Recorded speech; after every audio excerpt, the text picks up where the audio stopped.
예, 지난주에 있었던 한미 정상회담 바이든 미국 대통령이 첫 행선지가 삼성전자 반도체 공장이었습니다. 그래서 이게 반도체 산업이 세계 경제의 차지하는 비중이 이렇게 큰 것이구나라는 주의 환기가 됐었는데요. 그래서 오늘은 대한민국 반도체 분야의 대가이시죠. 한국반도체 디스플레이 기술 학회장이신 박재근 한양대 융합전자공학부 교수님 모시고 반도체 얘기 좀 해보겠습니다. 교수님 어서 오십시오. 반갑습니다. 예, 우리 진 작가님과 김성현 소장님도 인사 나눠주시고 교수님 마이크를 가운데에 좀 놔주시면 예 됐습니다. 예, 그렇게 앉으시면 되겠습니다. 저도 문과고 우리 진중근 교수님도 문과 그리고 우리 김성현 소장님도 사실상 문과입니다. 그래서 쉽게 설명해 주시면 대학 전공은 지질학으로 이과였습니다. 알겠습니다. 예, 그래도 뭐 대학원은 문과셨으니까 교수님이 85년부터 반도체 분야를 오래됐죠. 이야, 그러셨군요. 그때 어떤 생각으로 85년에 그 반도체를 개발할 생각을 하셨어요? 그 당시 이제 삼성전자 이병철 창립자죠. 네. 그분이 이제 기영에 성냥갑 같은 조그만 반도체 공장을 지었고요. 이건희 회장이 지은 게 아니라 그분이 지으신 거군요. 그렇죠. 네. 그리고 뭐 한 4, 5년은 거의 뭐 생산을 해도 제품이 수준이 높지 않기 때문에 그냥 복도에 그냥 쌓여 있었죠. 팔리지 않고. 그러다가 이제 90년도 초에 일본을 따라잡아서 우리나라가 메모리 반도체 1위로 등극을 했고요. 세계 시장에서. 네, 그때부터 이제 계속해서 전 세계 메모리 반도체 1위를 우리나라가 유지를 하고 있고 지금은 이제 그 시스템 반도체 중에 가장 뛰어난 시스템 반도체 분야. 여러분들 스마트폰에 사용하는 반도체가 있습니다. 두뇌에 해당하는 반도체를 애플리케이션 프로세서라고 그러는데 그게 가장 하도죠. 그것은 이제 TSMC 대만을 지금 추격하고 있는 뭐 명실상부의 세계 최고의 반도체 강국이죠. 그 스토리 중에서 이제 재밌는 부분이 이제 우리가 일본을 딱 역전하는 거잖아요. 근데 어떤 계기로 또는 어떤 것 덕택에 그게 가능했나요? 크게 보면 두 가지로 보시면 됩니다. 첫 번째는 미국의 그 슈퍼 301조라고 해서 미국의 제재, 일본의 제재를 가한 거죠. 왜냐하면 원래 메모리 반도체를 그 미국이 발명하고 미국이 생산하다가 이게 일본으로 넘어갔는데 일본 업체가 전 세계 시장에 뭐 90% 장악을 해버리니까 제재를 해버린 거예요. 그게 유명한 슈퍼 301조고요. 독점을 하고 있다. 그 다음에 이제 그렇게 하면서 우리한테 기회를 준 것이고요. 기회를 줬을 때 우리는 왜 이렇게 빨리 일본을 따라잡을 수 있냐면 그 당시에는 1년에 공장을 하나씩 지었어요. 어마어마한 투자를 통해서 기술 추격을 한 거죠. 그렇기 때문에 가능했던 거죠. 인력을 또 키우는 문제는 또 다른 문제잖아요. 그 당시에 이제 우선 인력들이 삼성전자 쪽으로 막 스카우트도 하고 흡입이 되니까 또 특히 뭐 설계의 이런 인력은 미국에 있는 그 한국인 반도체 전문가들을 스카우트하고 이런 걸 통해서 뭐든데 그쪽에 삼성전자란 자체가 그쪽에 집중을 했기 때문에 그렇군요. 성장할 수 있었던 거죠. 이제 그 반도체가 얼마나 들어갑니까? 스마트폰 하나에는 그렇죠. 스마트폰은 한 40개 정도 들어가고요. 반도체가 노트북은 한 100개, TV는 한 120개, 자동차는 한 300개. 자동차가 그렇게 많이 들어가죠? 야. 요즘 이거 없으면 탱크도 못 만든다는 얘기가 나오는 거 아닙니까? 이것 때문에 지금 러시아가 탱크를 못 만들고 있는. 뭐 아시는 것처럼 탱크 안에도 이렇게 디스플레이가 있어야 되죠. 그 안에 다 반도체가 있어야지 디스플레이를 만들 수 있으니까. 지금 반도체가 없어서 러시아에서 중국산 그 가전제품을 수입해다가 거기서 뜯어가지고 넣고 있다 그러더라고요. 실제로 그렇습니다. 김성현 소장님. 아니 저도 그 집에서 이제 쓰는 카메라 있는데 마이크를 새로 사서 달려고 찾아보니까 안 판다 그러더라고요. 그러니까 이제 반도체 수급이 불안정해지면서 소니 같은 대기업들도 지금 반도체를 제대로 구하지 못해서 물건을 못 팔고 이런 일들이 현재적으로 지금 벌어지고 있는 상황으로 봐야 되겠죠. 그렇습니다. 뭐 IT 제품뿐만 아니라 자동차 우리나라만 하더라도 작년에 자동차가 원래 대비해서 한 15% 감산이 되었잖아요. 미국 같은 경우는 주력 산업이 자동차가 뭐 거기도 마찬가지 15% 감산이 되었는데 더 생산할 수 있는데 재료가 없어서 뭐 생산 못한 거군요. 그렇죠. 그러면 반도체 수급 부족을 하지 않을 때 코로나 이전에 비해서 15% 이상 감산이 된 거예요. 그 이유가 뭐냐면 이제 반도체 칩이 부족한 거죠. 그래서 이제 바이든 대통령이 웨이파를 들고 이렇게 반도체 칩을 안정적으로 공급하시오 하고 이제 시작됐던 거죠. 동그란 그러니까 이게 디스크 같은 거. 2018년인지 17년에 이코노미스트가 원유의 총 가치보다 데이터의 가치가 그것을 넘어섰다라고 말하면서 이제 이 데이터를 담을 수 있는 것은 결국 반도체인 거고 다 메모리인 것이고 그러면서 이제 데이터와 반도체에 대한 중요성이 강조되고 방금 말씀하셨던 우크라이나 전쟁 뭐 이런 걸 통해서 옛날에는 반도체가 무슨 물건 파는 데 들어가는 뭐 이런 첨단 장치였는데 지금은 어떤 국가 자산, 무기 막 이런 느낌으로 좀 다가와서 그렇습니다. 이거를 우리끼리만 하자라고 하는 게 지금 미국도 그런 얘기를 하고 있는 거고 중국이 너희 그렇다고 해서 미국하고만 하면 안 돼 막 이렇게 지금 치열하게 싸우는 그 한복판에 반도체가 놓여져 있는 느낌이거든요. 이제 그 정확하게 이야기를 하면 경제 안보란 말을 쓰잖아요. 그렇죠. 실제로 우리 일상생활에 반도체 없이는 돌아가는 게 아무것도 없어요. 엘리베이터도 반도체 칩이 없으면 뭐 동작을 못할 정도니까. 그런데 우리나라가 이제 반도체를 하는데 우리는 비싼 반도체, 첨단 반도체를 주로 생산하는 겁니다. 대한민국 반도체는 대만도 마찬가지고. 대만 TSMC도. 대만은 아주 싼 반도체 생산하고 우리는 주로 이제 비싼 반도체. 우리나라는 특히 메모리 반도체라는 걸 생산하는데요. 예를 들어 스마트폰에 사진 찍으면 저장해야 되는 거 이런 게 다 메모리 반도체에 들어가요. 기억하는 장치. 그걸 이제 전 세계 70% 시장 점유율을 가지고 있어요. 세계 최고죠. 그리고 아까 말씀 우리 뭐 노트북이나 PC에 CPU라는 이야기 들어보셨잖아요. 그렇습니다. 두뇌 역할하는 거. 그거보다 더 똑똑한 게 뭐냐면 스마트폰에 들어가는 CPU 역할을 하는 것이 바로 AP라는 반도체입니다. 그런데 그것이 스마트폰만 들어가는 것이 아니고 예를 들어서 뭐 메타버스를 한다든지 그다음에 자율주행차를 한다든지 그다음에 AI 빅데이터 반도체라든지 이런데 폭발적으로 들어가거든요. 그러면 한번 생각해 보십시오.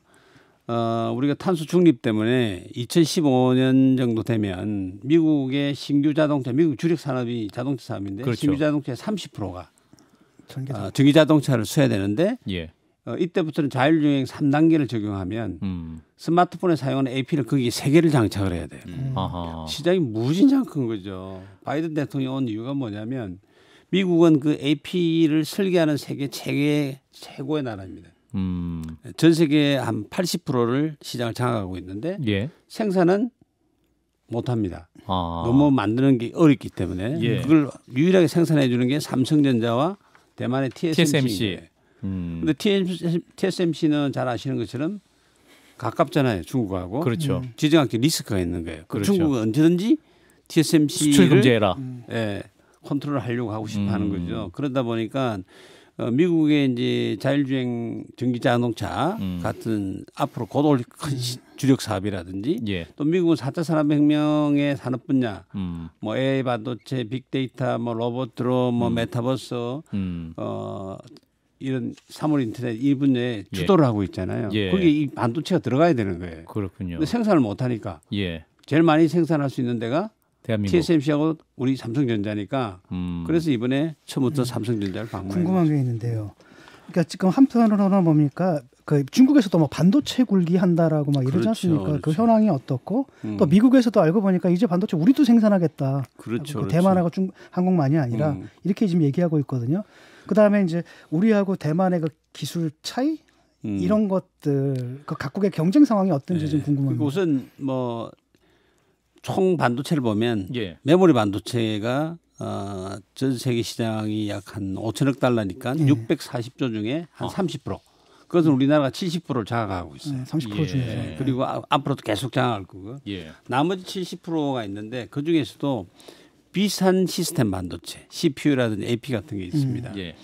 자, 그것은 미국이 대부분의 아까 말씀드렸지만 설계를 하고 설계를 하는데 미국이 생산을 못해요. 생산 기술력이 떨어지기 때문에. 그러니까 생산 전문 설계사는 팹리스. 그렇죠. 그러니까 생산하는 회사를 파운드리라고 해요. 파운드리. 그 파운드리 회사는 딱 두 회사밖에 지금 못하고 있는 겁니다. TSMC랑 삼성. 그럼 중국의 입장에서는 그 당연히 들어가고 싶겠죠. 메모리 반도체도 들어가고 싶겠죠. 왜 그럴까? 중국은 전 세계 반도체의 70% 사용해요. 그렇죠. 그걸 사용해서 이제 TV 만들어서 수출하고 냉장고 만들어서 수출하고 이렇게 하는 거예요. 최종 제품을 생산하니까. 그렇죠. 그런데 70%를 사용하는데 90% 이상을 수입을 하거든요. 그래서 이제 반도체 굴기 시진핑 주석이 2014년도에 예. 지금까지 뭐 거의 뭐 200조 이상을 투자를 해서 중국에서 사용하는 반도체 70% 수입하는 거를 전 세계 70% 쓰는 것 중에 70%를 중국에서 생산하자 이렇게 되는 겁니다. 그럼 누구하고 부닥치는 거예요? 미국하고 부닥칠 것이고 우리나라가 부닥치는 거죠. 특히 우리나라는 생산을 잘하기 때문에 중국이 따라오는데 시간이 많이 걸립니다. 그런데 설계를 하는 기술은 대표적인 회사가 설계하는 회사 팹리스인데 대표적인 회사가 하웨이인 거예요. 화웨이. 네, 하웨이에서 스마트폰에 들어가는 AP를 기린이라고 해서 스스로 설계를 한 거예요. 그럼 거의 요 턱 밑에까지 온 거 아니에요. 그렇게 제재가 들어간 겁니다. 아, 그래서 제재가 그래서 이제 뭐 지적재산권 침해 뭐 이런 얘기도 그래서 아예 하는 거예요. 하웨이는 지금 스마트폰 생산을 못 하잖아요. 아하. 그렇군요. 자, 그러면 여기서 그러면 대한민국은 뭐 잘 가고 있는 겁니까? 이제 중국과 미국 사이에서 이번 뭐 한미 그렇죠. 정상회담이 그러니까 우리 이번에 산업에 한미 정상 많은 분들이 걱정을 많이 하시잖아요. 예. 근데 우리가 사실은 이 시점에서는 미국하고 동맹을 강화를 해야만이 예. 국익으로 보면 훨씬 낫다. 그 이유가 뭐냐면 현재 아까 말씀드린 것처럼 전 세계 반도체 시장에 총액이 이제 한 뭐 5천억 달러니까 한 640조. 예. 여기에 우리가 한 20% 좀 넘게 뭐 20몇 프로를 우리가 지금 차지하고 있거든요. 예. 그런데 2030년이 되면 아까 말씀드린 것처럼 더 4차 커지는 산업 거죠. 예. 혁명의 시대의 산업이 도래하니까 예. 2배 정도 성장합니다. 어. 네, 어마어마한 시장이 이제 오고 있는 것이죠. 그러니까 우리가 그렇게 생산을 우리는 생산을 잘하는 나라예요. 반도체 생산을.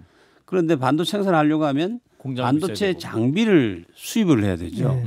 그런데 미국은 설계를 잘하고 반도체 장비를 잘 만드는 첨단 반도체 장비의 50%는 미국에서 사와야 됩니다. 예. 그런데 미국에서 공급을 안 하면 우리도 생산을 못 하는 거예요. 음. 그렇기 때문에 서로 동맹이라는 것은 서로가 이제 같은 편이 되는 거지 않습니까? 설비를 줄게. 너희들은 와서 생산하라. 근데 그렇죠, 그렇죠. 그런데 이제 아까 질문 중에 중국이 어떻게 되느냐는 질문이잖아요. 근데 크게 걱정을 이제 우리가 오히려 그럼으로써 중국한테 더 도움이 되지 않겠냐고 우리가 주장을 하는 겁니다. 그 이유가 뭐냐면 전 세계 메모리 반도체 70%를 우리 한국 생산하고 예. 삼성전자와 SK 하이닉스의 메모리 반도체의 25% 이상을 중국 공장에서 생산하는 예. 공장에서 생산해서 중국 IT 업체한테 다 공급을 공급하고. 해주는 겁니다. 그럼 그걸 통해서 중국 IT 업체들이 계속해서 성장하고. 경제적으로 성장하는 거죠. 그래서 미국에서 장비를 잘 받아가지고 중국에서 생산을 많이 해서 중국 IT 업체에 공급하면 예. 중국의 경제가 올라가는 거잖아요. 그런데 지금 이제 우리 SK 하이닉스가 그 최첨단 메모리 반도체 생산한 설비 하나가 지금 제재가 걸려가 있어요. 미국으로부터. 예, 그런데 이제 동맹하면 풀어주겠죠. 예. 그러면 이제 뭐 원활하게 우리나라 이제 삼성전자, SK 하이닉스가 중국 공장에서 메모리 반도체를 잘 생산해서 또 시장이 2배 이상 커지니까 2배 이상 생산해서 미국의 중국의 IT 업체한테 공급하기 때문에 썩 나쁜 것은 아니라. 지금 이제 5G 시장에서는 화웨이가 말씀하신 것처럼 설계도 갖고 있었고 5G 처음 시작할 때부터 이 망 관련된 부품들 뭐 납품 이런 것들을 전부 다 중국이 담당하고 있었던 것에 대해서 미국이 반성적 의미랄까요? 이제 6G 시장으로 넘어가면서는 중국을 배제한 나라들끼리 서플라이 체인을 만들어서 같이 운영을 하자. 지금 이렇게 계획을 세우고 약간 중국과 거리 두기를 시도하고 있는 것이 아닙니까? 미국 입장에서. 그러니까 이제 이번에 바이든 대통령이 2025년까지 예. 이 반도체 공급망, 그러니까 아까 말씀드린 자율주행 자동차라든지 그다음에 6G를 통하면 인터넷 데이터 센터에서 더 많은 또 반도체 필요하잖아요. 예. 이런 것을 미국 중심으로 해서 재편을 하려고 하는 겁니다. 재편을 하는데 중국은 못 들어오게 하는 거죠. 네, 그래서 그런 가운데 지금 기술 표준도 여기들끼리 따로 만들려고 할 거고. 그렇습니다. 그러면 그러니까 중국이 그때 가면 중국과 한국과의 관계는 어떻게 돼요? 그러니까요. 이렇게 되는 거죠. 결국은 중국은 끝없이 추격을 하려고 그럴 수밖에 없는 것이고요. 또 우리나라 입장을 보면 중국이 예를 들어서 메모리 반도체에 어마어마한 투자를 했잖아요. 예. 그런데 공장을 지었는데 제품이 안 나오고 있어요. 기술력이 부족하기 때문에. 그럼 적자를 보고 있죠. 그쪽에는. 예. 근데 우리는 메모리 반도체 하면 이익률이 40% 50% 나오는 거예요. 그러니까 우리는 계속해서 그 이익 나오는 것에 투자를 하고 중국하고 기술 격차를 계속 벌이는 겁니다. 이렇게. 그래서 초기술 격차란 말을 하는 거죠. 초격차. 네, 초격차를 계속 비루자. 우리 이런 식으로 비즈니스 유지를 해야지 우리가 살아남는 것이고요. 미국도 마찬가지입니다. 아까 말씀하신 것처럼 설계 기술은 한번 많이 따라왔잖아요. 이걸 더 간격을 벌이려고 하는 겁니다. 예, 그래서 최근에 보면 그래서 이제 그런 기술을 가진 인력들을 중국에서 연봉 3배 준다 해가지고 막 이렇게 스카웃하기도 하고 기술 유출도 막 되고 있다라는 게 막 뉴스에 나오기도 했는데 그렇죠. 그런 위험의 그것은 자연스러운 흐름이 아니겠느냐 뭐 생각을 하는 겁니다. 예, 무슨 말이냐면 뭐 삼성이나 SK 근무하던 친구가 사람들이 그렇죠. 죄송합니다. 계속 거기서 근무할 수는 없잖아요. 그런데 그 사람들이 나와서 그 원래 회사 규정이 영업 비밀 조항에 대해서 미국도 마찬가지지만 퇴사하면 몇 년, 3년 정도, 2, 3년 정도는 동종에 취업을 하면 안 되지 않습니까? 예. 그런 분이 또 뭐 취업을 하는 것은 어떡할 수 없죠. 왜냐하면 반도체는 2, 3년만 되면 기술이 지금 기술의 그렇죠. 2배씩 빨라지는 거예요.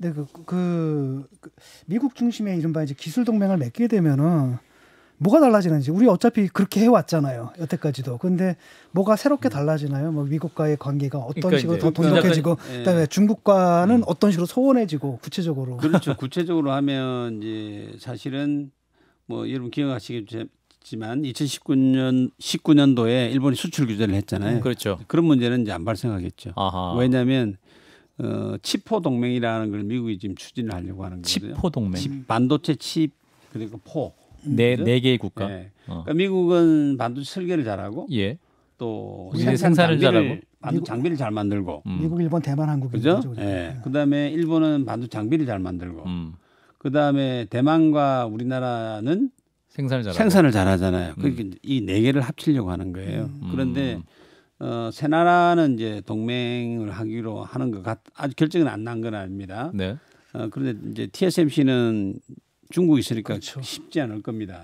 그런데 이제 그런 동맹을 통해서 2025년까지 이 적어도 이 네 나라에서 반도체 생산하는 데 있어서 이 공급망, 반도체 칩을 생산하려고 하면 또 반도체 장비도 사야 되고 반도체 소재도 사야 되고 이런 데 있어서 똘똘 좀 뭉쳐서 좀 안정적으로 생산하자 하는데 그러다 보니까 이제 최첨단 반도체 칩, 최첨단 반도체 장비, 최첨단 반도체 소재는 요 네 나라가 하잖아요. 그러니까 중국은 자동적으로 배제가 되는 그런 게 되다 보니 아까 우리 진 교수님 말씀하신 것처럼 그럼 중국의 입장에서는 자꾸만 배제가 되는 거잖아요. 그죠? 예. 근데 배제가 되는데 이제 굉장히 우리 입장에서는 외교적으로 잘 풀어야 되겠죠. 그 지혜가 굉장히 필요한 거네요. 그렇습니다. 예. 그러니까 예를 들어 우리나라에서 예를 들어서 중국에 어떤 제품을 수출을 했는데 그게 이제 수출을 못하게 되거나 이런 경우는 없는 건가요? 제가 아까 말씀드린 것처럼 우리나라가 반도체 정책을 상당히 이 기업은 현장에 있는 기업은 그렇죠. 뭐 정부하고 상관없이 뭐 솔직히 얘기하면 살아야 되는 거니까요. 예. 오랜 시간 전부터 중국 현장에서 공장을 삼성은 시안 공장, SK하이닉스는 우시 공장을 지어서 메모리 반도체를 공급을 해왔지 않습니까? 예. 한국에 생산하는 제품하고 똑같은 걸 생산하고 있어요. 그리고 매년 생산량을 점점 늘리면서 투자를 계속 해왔기 때문에 그분들이 보면 중국 분들이 보면 파트너죠. 우리나라는 여전히 파트너로 생각을 하는 것이고요. 단지 이제 미국이 중국이 이제 아까 말씀드린 설계 분야에 들어오는 것에 대해서 굉장히 심하고 또 정치적인 이런 이슈가 있으니까 우리가 입장이 그렇게 뭐 늘 해피한 건 아니겠죠. 그러니까 그것은 우리도 중국의 경제를 도와주고 있는 거니까 그런 걸 좀 외교적으로 잘 설명을 하고 좋은 관계를 유지를 해서 나가야 될 것 같아요. 그 설계 분야 말씀하시니까요. 궁금해지는 게 있는데 삼성이 어쨌거나 지난 20년 넘게 뭐 압도적 1위를 차지하면서 달려오긴 했지만 팹리스라고 하나요? 이 설계 분야에 있어서는 여전히 뭐 대만이 특히 미국에 비해서는 한편없이 뒤져 있는 상황인데 최근에 뭐 450조 이재용 회장이 투자를 약속을 하면서 팹리스 시장도 좀 더 키우려고 뛰어드는지가 궁금하고요. 시스템 예전에 비해서는 약간 이 성장의 속도랄까 좀 정체되어 있는 느낌을 지우기 어려운데 이건 왜 그러는지도 좀 같이 알고 싶습니다. 우리나라는 이제 지금까지 한 37, 8년 동안은 메모리로 이제 집중을 했던 것이고요. 메모리는 설계가 그렇게 많은 종류가 필요하지는 않습니다. 그러다 보니까 주로 메모리 사업을 하다 보니까 우리나라에 설계하는 회사, 팹리스 회사들이 잘 성장을 못했고 아하. 못한 이유는 시장이 없는 거죠. 팔 곳이 그리고 없다. 또 팹리스 자체를 대기업이 했습니다. 대기업을 하다 보니 시장이 없었고, 근데 예. 아까 말씀드린 것처럼 4차 산업의 혁명 시대 보면 제품이 다양한 제품들이 많이 나오잖아요. 그렇죠. 여기에는 삼성의 입장에서 보면 그런 팹리스들이 필요하다. 꼭 팹리스가 어찌 보면 삼성의 파운드리의 고객이잖아요. 그러니까 그 시장을 키워야 된다. 설계 전문 회사의 예. 팹리스. 그런데 아까 자꾸만 미중국을 비교를 했는데 네. 미국이 설계를 세계 최고로 잘합니다. 두 번째 잘하는 나라가 대만이에요. 대만. 세 번째가 중국입니다. 그리고 중국에는 팹리스 회사가 2,880개가 있어요. 와, 엄청나네. 근데 우리나라는 4-50개도 안 됩니다. 어허. 예. 그러면 이제 앞으로 우리가 어떻게 이 팹리스를 키우느냐. 그러려면 우리 스스로가 시장을 만들어야 되는 거죠. 예. 그래서 아까 그 4차 산업혁명 분야에 팹리스 만드는 건 아마 경쟁이 치열할 겁니다. 예. 치열할 거고요. 글로벌 경쟁을 해야 되는 거고, 그거는 이제 아마 대기업 위주로 해서 시장을 유도를 할 것이고, 자동차에 이제 전기 자동차로 가면 현재 자동차가 한 300개 쓴다고 그랬잖아요. 3,000개를 반도체를. 쓰는 거예요. 아하. 그러니까 엄청나게 종류가 많죠. 그럼 설계를 굉장히 많이 해야 되는 겁니다. 그래서 정말 우리 숙제가 이 차량용 반도체를 팹리스를 육성하는 게 굉장히 중요하다. 왜냐하면 아시는 것처럼 이 자동차에 들어가는 반도체가 자동차 바로 장착되는 것이 아니고 예. 자동차의 부품을 만드는 회사에 공급이 되는 공급이 돼가지고 부품이 만들어지는 겁니다. 예를 들면 에어백 같은 게 있죠. 에어백이 있으면 에어백 안에 반도체가 들어가야 외부에서 충격을 받으면 이 반도체가 명령을 줘서 터뜨려라 이렇게 하는 거예요. 그럼 이 에어백 만드는 회사가 이 반도체 칩을 받아서 에어백을 만들어서 공급을 하잖아요. 예, 그래서 이제 이런 것을 에어백용 반도체 MCU라 그러는데 이것을 설계하는 팹리스 이런 게 필요한 거죠. 그래서 이제 그런 시장을 만들어야 된다는 거죠. 그거를 육성하려면 어떻게 됩니까? 기업들도 좀 있어야 될 것 같고 아까 시장을 만든다라고 그렇습니다. 하셨는데 어떻게 시장을 시장은 이제 그러니까 예를 들면 팹리스가 있는데 파운드리가 없으면 또 팹리스가 못 살아남죠. 그러니까 대기업은 이 파운드리 투자가 굉장히 많이 들어갑니다. 예, 뭐 수십조 단위가 들어가니까 대기업은 이런 파운드리에 공장을 짓고 파운드리 생태를 만들어주면 예. 이제 우리나라에 있는 이 설계하는 회사들이 종류가 워낙 많으니까 다 도전이 되는 것이고요. 또 이렇게 팹리스 설계가 안 되면 우리나라 전기 자동차가 또 시장이 성장할 수가 없어요. 그러니까 자동적으로 전기 자동차 시장이 열리기 때문에 예. 그래서 요즘 이제 국가 정부에서도 이 자동차에 들어가는 반도체 팹리스 회사의 R&D 지원을 많이 하고 있는 거예요. 그 인력은 어떻습니까? 왜냐하면 좀 회사를 만들려면 인력이 자원이 있어야 되는데 뭐 듣자 하니까 그 교육부의 정원에 걸려가지고 정원을 늘리지 못하고 이런 경우도 있죠. 지금 대학 아마 학과에 대학에 뭐 청중관대 몇 개 대학은 현재 반도체 회사에서 따로 돈을 줘서 반도체 학과를 별도로 운영해서 학생들을 키우고 있긴 한데 그걸로는 택도 없이 부족하다라는 말씀을 작년에 많이들 이제 하시던데요. 반도체 신규력 예. 작년에 국내의 뭐 투자 금액이 거의 뭐 7, 80조 이상이었기 때문에 예. 한 신규 인력이 한 10,000명 정도 이상을 뽑았어요. 삼성, SK뿐만 아니라 반도체 소재 부품 장비 회사까지. 예. 그 10,000명을 뽑았는데 그 10,000명의 대졸 사원에 반도체 전공 그러니까 뭐 3, 4학년 때 뭐 한 5과목 정도 이상 들은 학생이 20%도 안 돼요. 그러니까 이제 무조건 사람은 필요하니까 대학 나온 사람이 다 취업은 되죠. 그런데 교육을 다 시켜야 되는 거예요. 회사 들어와서. 네. 그러면 뭐 삼성 같은 회사는 그래도 돈이 많은 회사니까 한 1, 2년 교육시켜서 뭐 기다렸다 쓸 수도 있지만 반도체 장비 만드는 회사 입장에서 그게 안 되거든요. 바로 써야 되는데 그러다 보니까 이제 반도체 전문 인력을 학부에서 반도체 대학에서 학부에서 좀 반도체 학과. 학과를 만들어서 반도체 학과를 신정서를 허용해 달라는 이야기예요. 그러면 아무래도 이제 대학 들어갈 때 반도체 전공 학과로 들어가서 반도체 교육을 받아서 10,000명이 만들어져 들어갈 거 아니겠습니까? 그래서 이제 지난 정부에서 쓴 정책 중에 하나가 계약학과였죠. 그래서 삼성이 이제 지금 보면 뭐 카이스트 100명, 연세대 50명, 그다음에 포항공대 40명, 성균관대 52명, SK하이닉스가 한양대 40명, 저 고려대 30명, 성균관대 뭐 30명. 이게 뭐 정원 외 선발이죠 지금? 정원했습니다. 그래봐야 그 숫자가 다 합쳐도 200 몇십 명밖에 안 되잖아요. 턱없이 부족한 겁니다. 그래서 지금 계속해서 정부에게 반도체 학부 신정서를 허용해달라는 요구를 하는데요.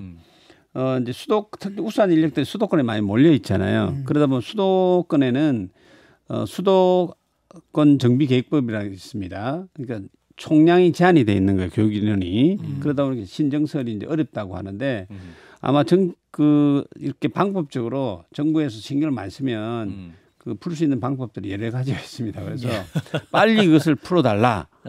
그게 지금 사실은 제일 급선무다. 대만은 1년에 이 정책을 벌써 대만은 15년 전부터 시작했어요. 대만은 반도체 전공한 학생들이 1년에 10,000명씩 15년 전부터 했고요. 그래서 대만은 뭐 반도체 대학 안에 반도체 대학도 있고요. 대학원도 있고요.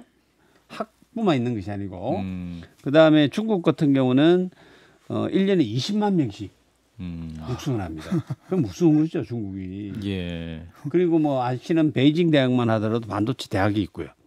그런 정책을 쓰는데 우리도 좀 이제 혁신적인 정책을 써야 되는데 윤석열 정부에서 제일 첫 번째가 인력 양성이거든요. 하겠답니까? 예, 하겠다고 이제 발표를 했잖아요, 인수위원회에서. 근데 이제 실제 대학에 가면 기존에 있는 학과들을 통폐합하고 없애고 교수님들 내보내고 자리를 만들어야 되니까 쉽진 않은 상황인 거로 보시는 건 거죠?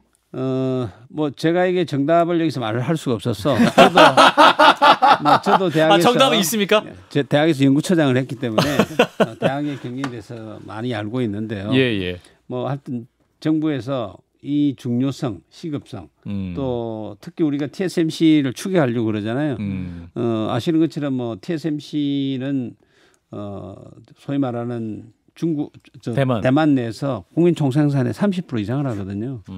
우수한 인력이 가는데 우리도 우수한 인력이 이제 육성이 돼야 되니까 아마 정부에서 해줄 것으로 믿고 있고요.